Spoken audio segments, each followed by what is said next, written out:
Pictures of Belonging tells a story of American painting in the mid-20th century that you haven't seen before. The exhibition is essentially a survey of three artists, Miki Hayakawa, Hisako Hibi, and Miné Okubo. All three artists were women of Japanese descent. They had powerful shared experiences, but they were very different people and very different artists. The installation of the exhibition at SAM is organized chronologically through three main phases of these artists' lives. The pre-war years from the 1920s into the early 1940s, when all three are living and working in California. The wartime years, during which, as Japanese Americans living on the West Coast, they were very sharply impacted by wartime hysteria and racism. And then finally, the post-war years, which show these three women moving in different directions in their lives and making new discoveries and taking their painting in different directions.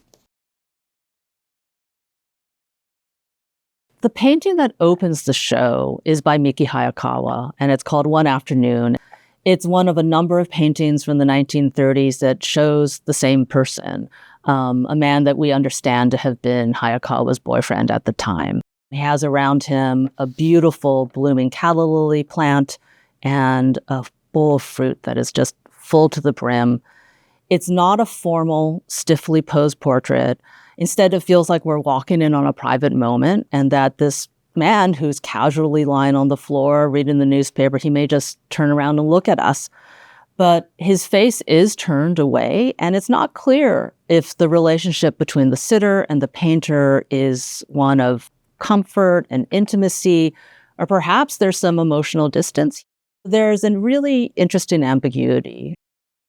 Miki Hayakawa was not incarcerated during the Second World War. She manages to move herself from California to New Mexico. Hibi and Okubo are sent into government-run camps.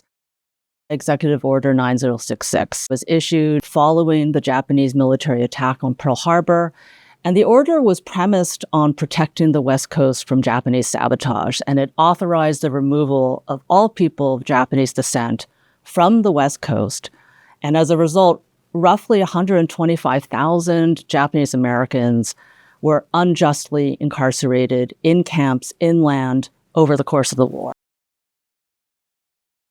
Like many of the camps, Topaz was built in this very remote location, and there were frequently dust storms that the inmates had to contend with. This is a work entitled Wind and Dust from 1943 that Miné Okubo made while she was incarcerated at Topaz. And so what you see here is what could be a family group, a man, a woman, and a child, and their bodies are tightly interlocked. And behind them is this landscape in which you can see barracks and electrical poles, and they're trying desperately to protect their eyes and their faces. They're being buffeted by wind and dust, which is a really potent metaphor for the out-of-control social and political forces that turned the lives of Japanese Americans upside down during the war. While in camp, Hisako Hibi creates this remarkable body of work, about 70 paintings. After the war, this is when she really creates her own painterly language and makes works that are so distinct. And these are some of the most luminous and philosophical works of her career. This is a work from the late 1960s by Hisako Hibi called Autumn. She said that her art in the 1960s became much brighter and freer.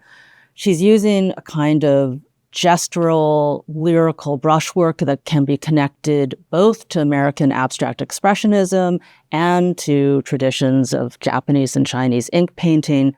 There are these little figures in the lower left, what appears to be a mother and two small children next to a fence, but they're dwarfed by the spectacle of autumn foliage, which Hibi depicts here very abstractly. It's all with these little touches of the brush and bold flourishes of color. It's so rewarding to highlight the work of highly accomplished artists who previously have not been included in canonical narratives about our country's history and culture. Visitors will connect not only with the beauty of these paintings, but also the stories of resilience and belonging that they embody.